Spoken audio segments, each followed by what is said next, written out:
QR code, and chat application security. This is MacVoices. MacVoices is supported by Zocdoc. Find local doctors who take your insurance. Learn more at Zocdoc.com/MacVoices. Welcome to MacVoices. This is the talk of the Apple community, and I'm Chuck Joyner.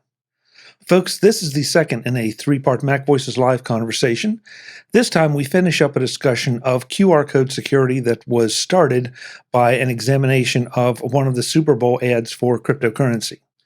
Next, we switch to chat application security and why it's so important and which apps you may want to avoid and which ones you may want to trust. Let's go back and let the panel do the talking. And there are three different settings. When you go into just iOS settings /messages, you can control the extent to which they are saved. So they give you 30 days, a year, or forever. And I did notice the default when you it's kind of a little tricky. So it seems to me, as I've noticed, that it's kind of defaulted now to Apple is just automatically opting into, you have your messages saved forever when you turn on iCloud backup. You just have to kind of manually poke through settings and try to change. Well, if you don't want that, you have to say, delete after 30 days, for example. Or you can also, just manually delete them in the Messages app. Mm-hmm. I mean, Okay. Go ahead, David. Go. No, I was just going to say another point I'm backing up. You could use a third-party tool like an iMazing and back up your iPhone and you're backing up your messages. But iMazing is encrypted too, and it's not going out onto the cloud. So if someone's really concerned about the backup, don't back up your messages in iCloud. Use a third-party tool like iMazing, and then you have it backed up. And you can restore them. Yeah, that's a good point. I think a big privacy concern when it comes to this sort of thing is your data going online or offline? And a lot of people say if it touches the internet, then there's a good chance that it can be compromised. If you're only backing it up offline, like with iMazing to your computer or to an SSD, then it's a lot safer, I think. So taking nothing away from iMazing, because it's a great program that I would advocate anybody get. But David, I have not used it for that purpose. So what I think I hear you saying is that you would be taking that iCloud backup and pulling it through iMazing and then storing it on, say, a local SSD.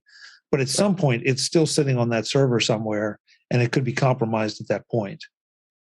It could be. I mean, if you're backing it up on a local drive, it stays within you. But yeah, there is also that possibility too that drive could get compromised, but it stays on your local network. So it's. But isn't the original message that went through all the interwebs to get from point to point there as well? I mean, unless you delete those messages and just keep a backup local, then it's still out there. Mm-hmm. Well, I'm not even thinking about it's still out there, Guy. I'm thinking about just the fact that. So pretend somebody wants to intercept my messages. I mean, and if I'm using iCloud backup at all, even if just 30 seconds after it comes, I pull it off and archive it down, they've still had 30 seconds to read that message. Right. So that's if you turn that on at all, it's sitting on a server somewhere. And I mean, we haven't even talked about WhatsApp or Signal or any of the others and the implications there. But for Apple users, and again, I mean, there's a certain amount of paranoia. I accused Guy of being paranoid earlier. There's a certain amount of paranoia here, but at the same time, if it's really something that is absolutely honest to God confidential, you don't even want to risk that 30 seconds. Right, you shouldn't. I mean, I guess my point was about iMazing is you could pull it off of iCloud. I mean, yeah, you got that risk of being able to be read in that first 30 seconds to a minute or whenever while it's still out there. But if you're always backing up through iMazing and not backing up your messages through iCloud, then you have a better chance that it's not going to be compromised. Yeah. I mean, any conversation that we have about anything like this, anything involving security, anything involving encryption, anything involving data privacy, like the best we can really reasonably expect at any point is to give people enough information to make an informed decision. Like yes. that's what Andrew and I talk about all the time on Security Friday, is just making sure that people have the information, just like, every time I get into a car, there is a chance I could get into an accident and die. Whether I'm driving or not, there's a certain amount of risk that I am taking. Like, yes, that is a thing that is possible. Is it probable? Is it likely? Seatbelts help that, and on and on and on. There's a lot of things that people do in order to travel safely, cars, planes, trains, whatever. And, leaving the house is fraught with risk. Not leaving the house is fraught with risk. Like when you get down to it, there's a whole lot of stuff where we've traded security and convenience, and everybody has to find that spot for themselves where they are most comfortable. So it may be like, I'm totally fine with Facebook having all of my WhatsApp chat history. Maybe you are, maybe you're not. And if you're not, maybe you're using something else. But it's up to everybody to make that decision for themselves, whether Signal's what they want to use, or iMessage because everyone else has an iPhone, and I'm not sending anything interesting to anyone with an Android device anyway, whatever. Like it doesn't matter what those things are. Like everybody just has to be able to make that decision for themselves, because all of it, like you said, Chuck, like, yes, somebody could read that in that 30 seconds, but, while it is a thing that is possible, how probable is that same thing? Right. And if you're making sure that those things don't happen, your drive is file vault encrypted, and on and on and on. Like there's a lot of things that you can do. It really comes down to like leaving your car in a parking lot.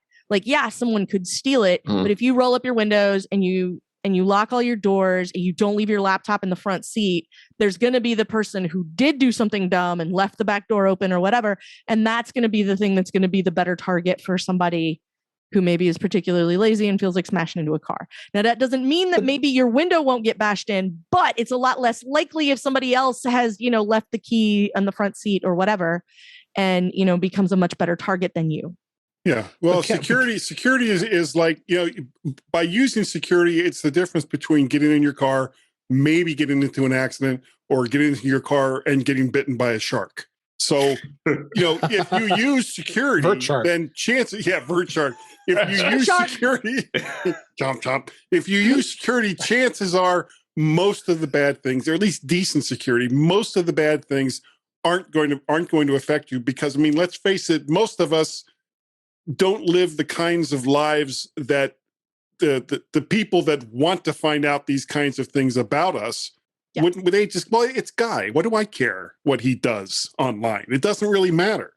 But if it, as compared to trying to find out something about a congressman or a senator or whoever. Yeah. Right. Or in other words, Guy, you don't have to be faster than the other person. You just have to be, or faster than the bear. You just have to be faster than you. Exactly. I don't have to outrun the bear. I just have to outrun Andrew. The same thing applies to the zombie apocalypse.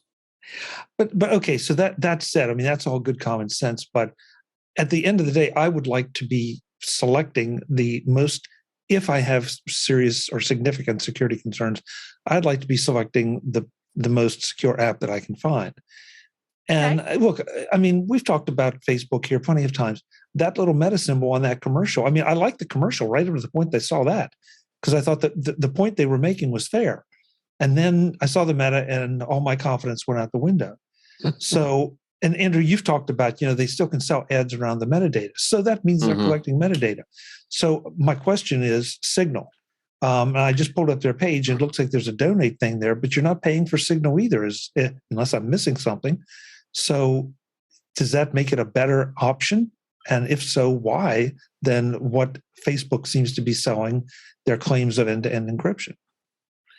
I'll be totally honest. I really haven't used a whole lot of messaging apps. I've used Signal and my friends use Facebook Messenger. I know, cringe. But in my opinion, the difference between them is that Signal is open source. That doesn't necessarily guarantee that it's 100% private or secure, but at least for people who know what to look for, they can go to the source code and, try to see if there are any vulnerabilities. It's public. Anybody that wants to can go see it. And again, with a difference, because what's important about that piece is that the software that generates the encryption keys and the software that manages that transaction, device to device, that piece is the piece that's open source, not the keys themselves. So it's sort of like saying, anybody can go buy a machine that makes a house key. Like anybody can go buy one of those and take it all apart and see how it works and everything. That doesn't mean they're going to be able to figure out how to make a key that opens your door, just because that machine once made a key that opened your door. So I know a lot of people get nervous sometimes about like things that are open source and publicly available like that, but that's part of what makes it better, because anybody that wants to could go look at that. And if any security update, if any security nerd wants to go like see if there's a hole in that, they can go find the hole and then just let Signal know like, hey, I found this thing in your algorithm that's not working like it should, because I can get in. And then as a result, I can see all the things. And then it gets fixed. And more eyeballs is always better. I mean, it's sort of like a public beta program. Like the more people trying it on more weird hardware configurations in different situations with different kinds of software, like that's just going to help make it better. And that's part of what makes having it publicly available a huge advantage, I think, in that case. And Kelly, that might be one of the best examples I've heard of, from a security standpoint anyway, of why open source is a good thing. Just because it can be reverse engineered doesn't mean that it can be used to open, crack, whatever. Yeah. So that's a really good analogy. I don't know. I mean, is there a conclusion here? It sounds like we have to be careful if, as Apple users, if we're using iMessage, what we send across to our Android friends. Otherwise, take a good hard look at Signal. And if your metadata isn't important to you or you're not concerned, then, it's okay to use WhatsApp. Yeah, just think about what it is you're sending before you send it. If it's really that important, then for God's sake, don't use something that Facebook created or bought. That's just you mean Meta. Whoever, I mean, just don't do it. If you're trying to say hi to your grandmother, who cares? If Facebook finds out that your grandmother lives in Boise, Idaho, big deal. Mm-hmm. But if it's like, okay, Facebook we're going to close that deal today. Yeah, they already do. Yes. Before I was even born. She's been popping off about vaccines since last year sometime. They know everything about my grandma. Well, I think part of it is just sort of stop and think about what it is you're sending, right? Yeah. Like if it's a conversation, like, hey, Andrew, did you see this story? Because it might be a good thing to cover is one thing. And like, here's my direct deposit information is quite another. So, there, stop and think about that piece of it. And, it's nice that for most people, most of their communication, if you're on an iPhone and you're talking to other people that are blue bubbles, like you're reasonably secure from somebody else watching that conversation go by, like I think when we talked about on Security Friday, when we talked about end-to-end encryption for the WhatsApp rolled it out for everybody, I went, well, how is Facebook going to make money off of that then? And it's the metadata. So, like in that case, that was one of those, well, if it's completely free, you can be a little suspicious of it, especially if it's, and from Facebook, doubly so, triply so, I would say. Signal is a nonprofit. You can donate to them. Other people donate to them. Corporations donate to them. I think they are one that is reasonably well regarded among security nerds. And there are like security foundations that also help fund them, which is how they have a business model that allows them to continue to support that development and help that product continue to evolve, keep it in the App Store. make sure all the servers still, keeping the lights on for those and all that kind of stuff. So there's a very high level of transparency with them to make sure that, what they're doing is on the up and up, because they have the same sort of, stance. Like, if it's free, I should be a little suspicious about it, because if I'm not paying, I am not the customer. And in this case, that's only partially true, because no, you are not paying, but you are also not the customer. Like, they've rolled out, corporate solutions and things for folks to help make some of that a little, to help fund the other stuff that they're doing. This edition of MacVoices is supported by Zocdoc. Find local doctors who take your insurance. There are some amazing doctors out there, but really the only ones that matter are the ones who actually take your insurance.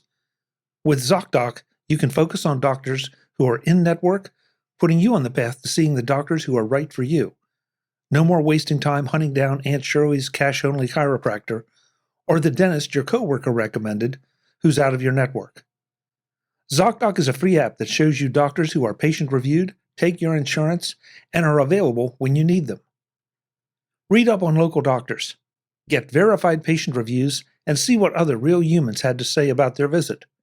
So when you walk into that doctor's office, you're set up to see someone in your network who gets you. Find the doctor that is right for you and book an appointment that works for your schedule. After all, you are the patient.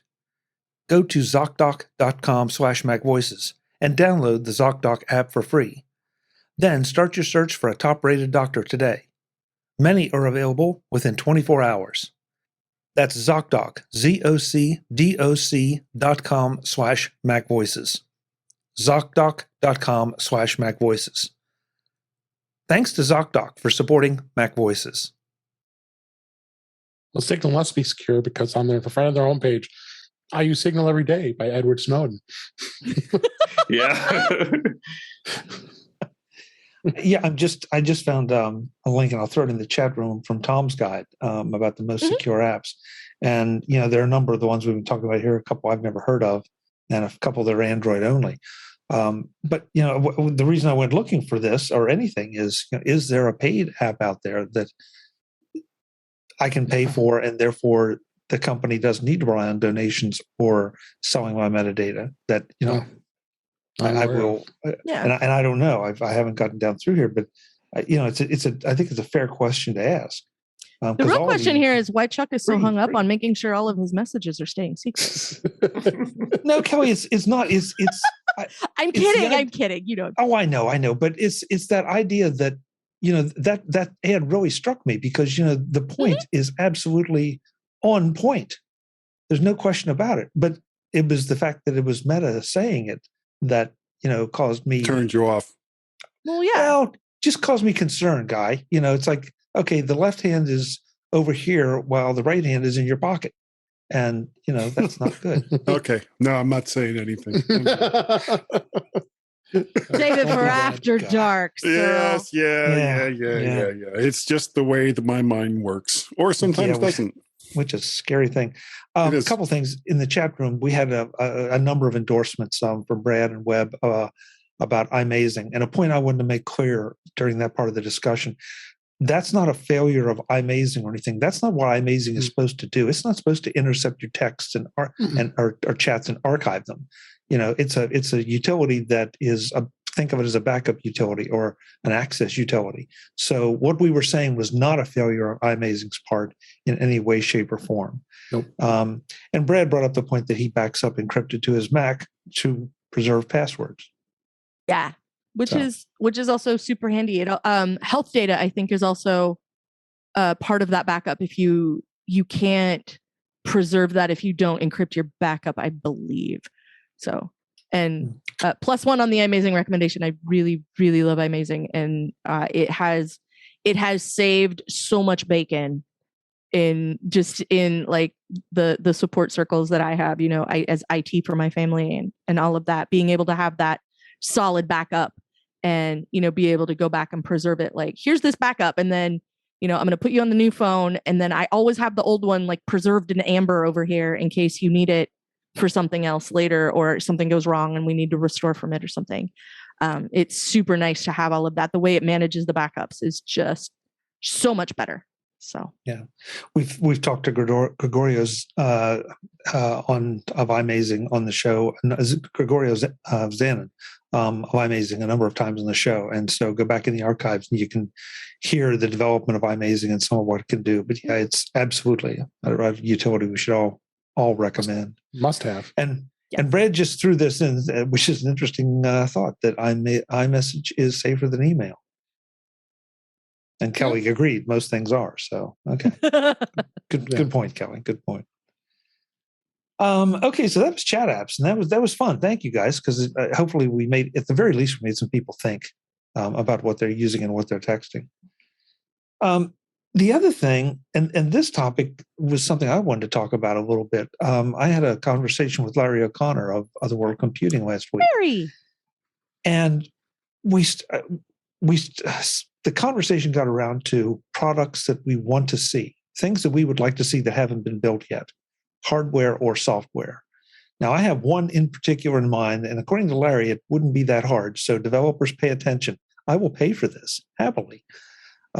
But I ask everybody here to think about something realistic. I said, first person that says transporter, I'm punching them out of the room.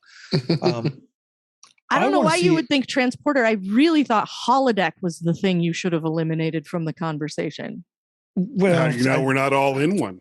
I mean, here we go. Have you met Guy? Yeah. Yeah. What I'd like to see is a utility that I could take a cable, plug one end into one of my USB ports, USB-C, or with an adapter USB-A, plug the other end into another port on the same Macintosh, and have it tell me what kind of cable that is. Is it a charging cable? Is it a data cable? What what is it? Okay. Because almost we like have a tester. Yes. Because we have so many cables that were unmarked. And of course, USB-C was supposed to solve it all, except it didn't. And the way this came out with Larry was that the Thunderbolt 4 cables that OWC is producing, you don't have to worry about it, because it will always carry all the power possible. It will always carry all the speed possible, USB-C or Thunderbolt. And so but good luck telling that Thunderbolt 4 cable from a Thunderbolt 3 cable, from a USB-C only cable, from a data cable, from a charging cable. Exactly. I mean, I'm ready to throw out all my cables and just go and buy, spend money on them and then be done with it. In a box with a Fox. Yeah, it's really frustrating. Yeah. So that's a product I would like to see somebody develop. And so please, developers, get on it. Unfortunately, it might be more expensive than just throwing out all your cables and only buying OWC high-end cables. Well, it might be, but if it can be done in software, I wouldn't think it would be oh my god expensive. I mean, charge 10 or $15. I wonder if it can be done in software. I am willing to bet it can, and I might even know people who could possibly, at least in theory, figure that out. That would be fantastic. Thank you, Brad. Brad says, easy solution, throw out the unlabeled crap. Yeah, well, that thought has occurred to me, Brad. Yeah. Don't buy those cables at Walgreens on the checkout aisle. Oh God, please, yeah. That goes without saying. Seriously. Well, so that's something I'd like. Oh, go ahead, Kelly. Sorry. Well, I want to shift gears for a minute and just like a real quick sort of cable buying guide is at least, this has worked for me pretty successfully. Don't buy the cheapest one. Make sure you can pronounce the name. So if you're cruising Amazon and looking at a cable to charge your phone, make sure it's a name that your Belkins, your Skivas, your Anchors, your Rav Power, that sort of thing. And see kind of what the throughput is what I have found, because like when I got my iPhone 12, which is what I'm charging now, I had a couple cables that couldn't cut it. I had the right thing in the wall to get enough power to like quick charge my phone or quick charge my watch. And neither my phone or my watch were fast charging on that. And it turned out it was, because the cable wasn't it, or because the charger that I have for my watch wasn't working like it should. And so, a better cable is how I solved both of those problems.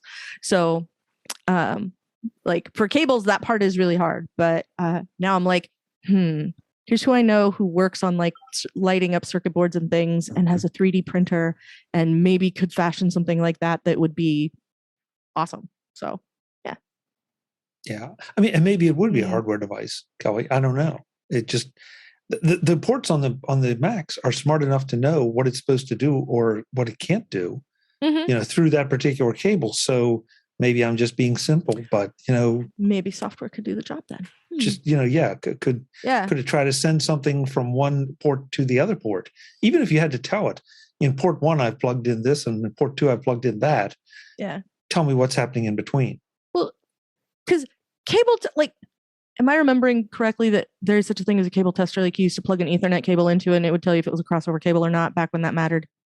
Yeah. And it would light up the right number of lights for like what kind of throughput you had. Like Cat 5, is it Cat 5e? Is it 6? Like that's a thing. Okay. We're still using crossover cables, but I'm not drunk. Okay. I seem to remember. Well, it's early. It's not even 6 here. How would we know? Thought I remembered. I'd talk a little slower, but only a little. Taking notes. So that was what that's like, I seem to remember that being a thing that I had to use at one point when I was making Ethernet cables. And so I thought that was a thing that I'd had to use. So that would be a cool little gadget too. And Brad in the chat room says it probably can be check link speed to an SSD. There may be some workarounds here, and I'd love to hear about them specifically, so I know, because again, I'm ready to abandon a whole lot of expensive cables, just because I'm not sure exactly what they want, and inevitably I will pick the wrong cable at the wrong moment. That I really need something charged, or I really need fast transfer, and I pick up the wrong cable. Kind of goes along with Chuck. We were talking about the ability of being able to identify what hard drive is in these external hard drive enclosures. I'd like to see a tool like that, being able to identify, because sometimes you can't identify what hardware is. You plug it in, it's a generic way. Like, if you're using an OWC enclosure, it's going to say it's OWC, but you have no idea what the hard drive is inside there. Why can't they? Why can't they come up with something to go into the firmware of the hard drive itself and report back and tell us, hey, it's this Western Digital, NAS drive or whatever it is. Doesn't Disk Utility tell you that or not? Like in the hardware profile of that? Okay. Especially, like if you get the Western Digital, the prepackaged external drives. Oh yeah. The Easy Store or the Easy Store or the I forget what the other one's Elements, called, I think was the other one. Yeah. I mean, it is a little surprising because you feel like that utility has to be out there somewhere. And so, folks, if you know of it, please send us an email or throw it in our chat room if you know it. But it should just be able to read the firmware on the drive and come back and say, "I'm this." I'm here. I'm here. No, I wasn't able to. And then I took apart a Western Digital enclosure, and my pleasant surprise, it was a NAS drive. So it was a red NAS drive. So to put into my Synology. So but why should I have to destroy that if I didn't want to? I want to know what actual drive is in there. Yeah. Now, Brad's saying that it should show you what that is, but I'm with David. That's not been my experience. Me either. No. With those, again, those pre-created drives. I would like to know what's in there, and can't always find out. Drive DX. Not familiar with that. Yeah. Okay, so everybody go look up Drive DX. Yeah. Drive DX.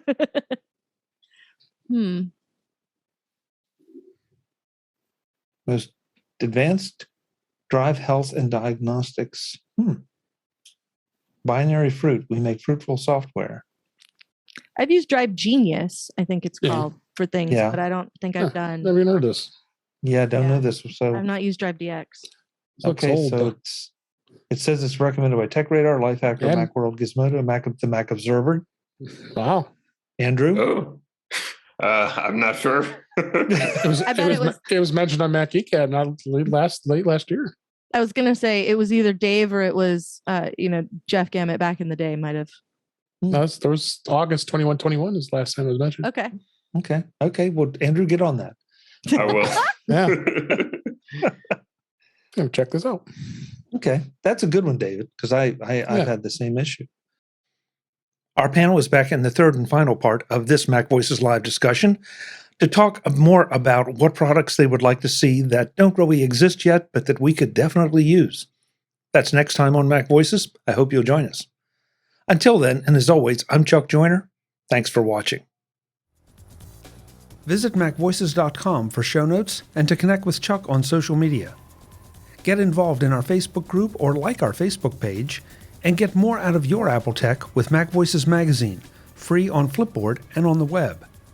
And if you find value in it all, consider supporting us through either our Patreon campaign at patreon.com/MacVoices or by making a one-time donation via the PayPal link on our front page and in the show notes of each episode.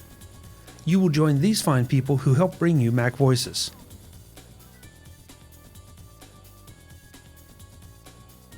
Advertising handled by Backbeat Media at backbeatmedia.com. Bandwidth provided by CacheFly at cachefly.com.